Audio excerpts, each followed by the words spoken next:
गडचांदूरकडून हैदराबादच्या दिशेने जाणाऱ्या एका ट्रकमधून अवैधरित्या अंमली पदार्थाची वाहतूक करणाऱ्या दोघांना कोरपणा पोलिसांनी रंगेहात पकडले। त्यांच्याकडून 2 किलो 267 ग्रॅम डोडा पावडर आणि ट्रक असा एकूण 10,09,000 रुपयांचा मुद्देमाल जप्त करण्यात आला। या प्रकरणी जम्मू काश्मीरच्या 2 आरोपींना अटक करण्यात आली आहे। जसवंतलाल दास सोनू शर्मा असे अटकेतील आरोपीचे नाव आहे।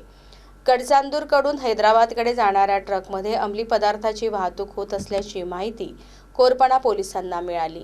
पोलिसांनी वनसडी येथे नाकाबंदी करून ट्रकला थांबवून झडती घेऊन पिशवीतील डोडा पावडर जप्त करून दोघांना अटक केली।